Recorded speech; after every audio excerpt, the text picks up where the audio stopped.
गौरव, सबसे पहले तो आप हमारे दर्शकों के साथ इस वक्त क्या साझा कर सकते हैं सुप्रीम कोर्ट की इस फैसले के मद्देनजर?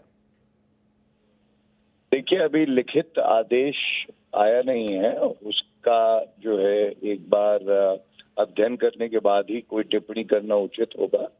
लेकिन ये बात बिल्कुल स्पष्ट है कि इन प्रिंसिपल एक हलफनामा केंद्र सरकार ने सर्वोच्च न्यायालय में दायर किया था, जिसमें ये बात कही गई थी कि राजद्रोह का ये जो अपराध है इस पे पुनर्विचार किया जाएगा और ये कितना न्याय संगत है।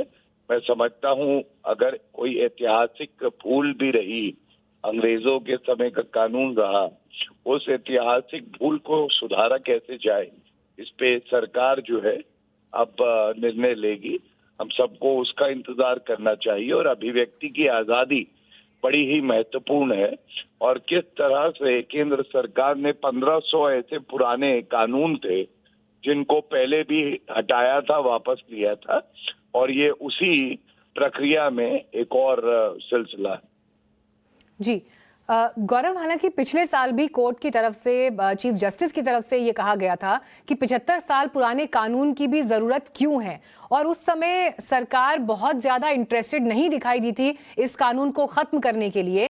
लेकिन एक साल बाद ये तस्वीर कम से कम बदलती हुई दिखाई दी है। सरकार ने अपना स्टैंड इस लिहाज से बदला है कि हम इस पर विचार करने के लिए तैयार हैं।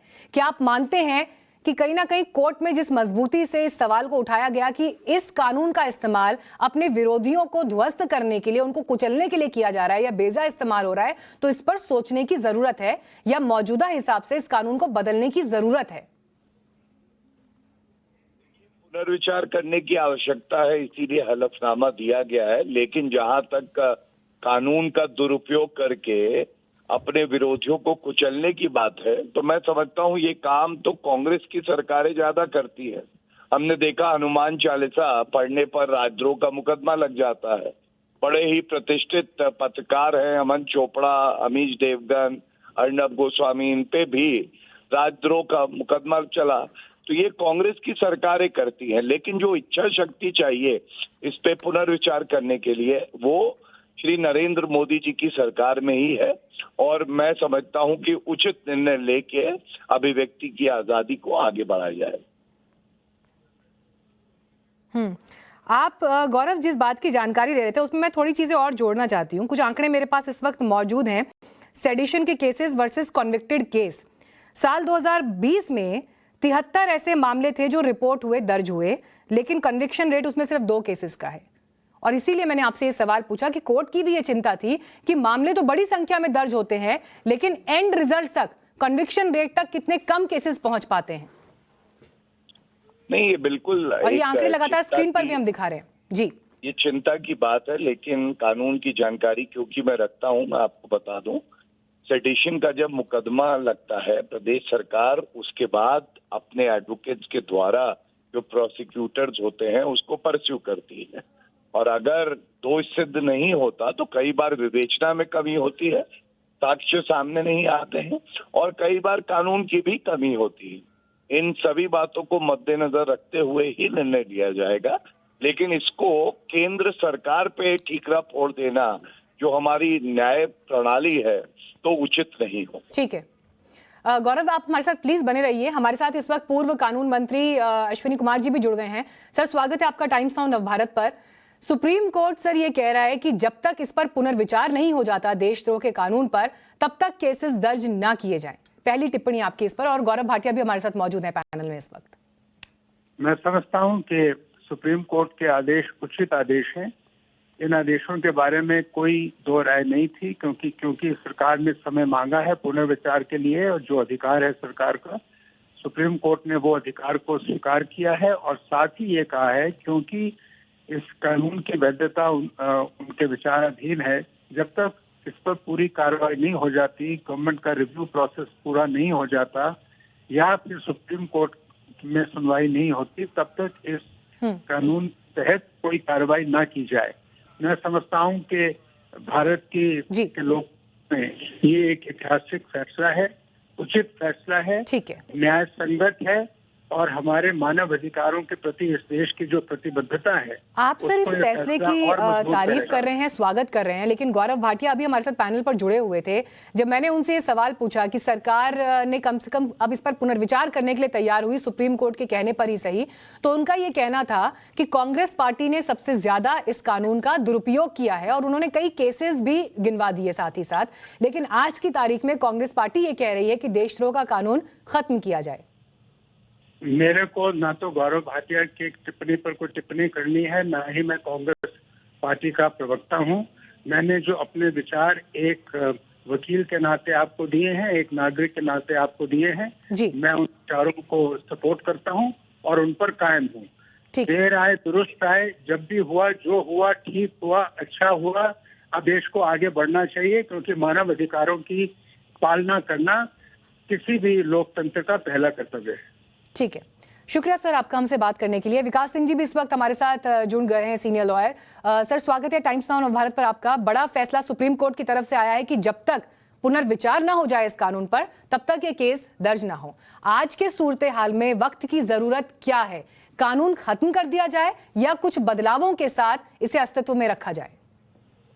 देखिए, जब ये कानून बना था, ये तो अंग्रेजों के जमाने का कानून है। उसके बाद इसमें जब हमको आज़ादी मिली तो हमारे सुप्रीम कोर्ट ने इस कानून को इसको विस्तार से देखा और समझा और उसमें टिप्पणी की और कहा कि ये कानून जो है जैसे लिखा हुआ है, सिर्फ वैसे ऑफेंस नहीं बनेगा, बट इस कानून में ऑफेंस बनाने के लिए आपको कुछ और होना चाहिए, जैसे वायलेंस होना चाहिए, इंसाइटिंग टू वायलेंस, सिर्फ जो देशद्रोह जो उन्होंने लिखा हुआ है उस पर नहीं होना चाहिए।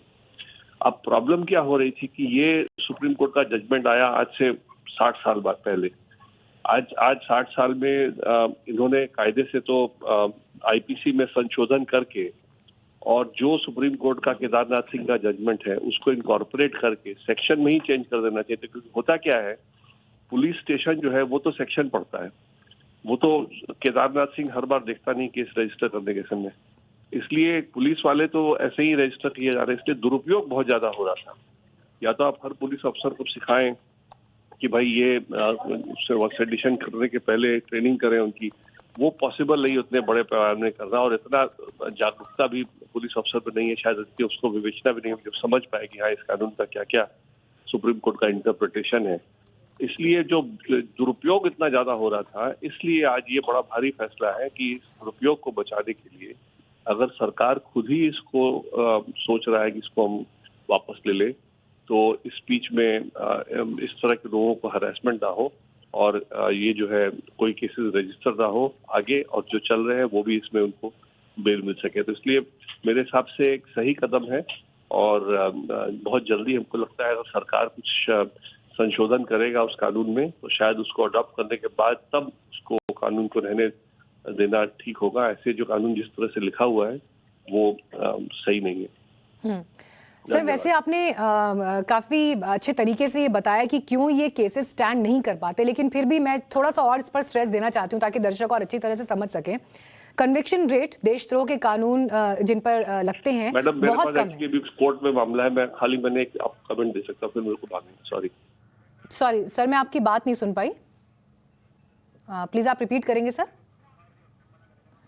चलिए फोन कट गया है शायद, आगे बढ़ेंगे, लेकिन लगातार इस खबर पर हम बने हुए हैं। हमारे साथ इस वक्त कांग्रेस पार्टी से मनीष तिवारी जी मौजूद हैं। सर स्वागत है टाइम्स नाउ भारत पर आपका। पहली टिप्पणी सर आपकी सुप्रीम कोर्ट के इस फैसले पर। बढ़िया फैसला है। उच्चतम न्यायालय ने जो इस फौजदारी के कानून के ऊपर, सेडेशन के कानून के ऊपर रोक लगाई है, ये एक बहुत ही बेहतरीन फैसला है। और अब सरकार की जवाबदारी बनती है, सरकार ने हलफनामा दायर किया था कि हम इसके ऊपर पुनर्विचार करेंगे, तो उस पुनर्विचार का क्या स्वरूप है वो 17 मई तक सरकार को, उच्चतम न्यायालय को बताना पड़ेगा। तो इसलिए ऐसा लगता है, ऐसा प्रतीत होता है कि ये जो कानून है सेडिशन का, जिसे उसका बहुत दुरुपयोग किया गया, ये भारत की जो फौजदारी का कानून है उससे इसको खारिज कर दिया जाएगा। जी शुक्रिया सर हमारे साथ जुड़ने के लिए। लेकिन सुप्रीम कोर्ट ने देखिए एक बड़ी ने सीधे तौर पर यह कहा है कि जब तक पुनर्विचार इस कानून पर नहीं हो जाता तब तक हम ये उम्मीद करते हैं कि इस कानून का प्रयोग नहीं होगा। लेकिन अब देखना यह है कि सरकार अब किस जवाब के साथ सुप्रीम कोर्ट में जाती है और पुनर्विचार करने की दिशा में क्या तस्वीर आगे उभरती है।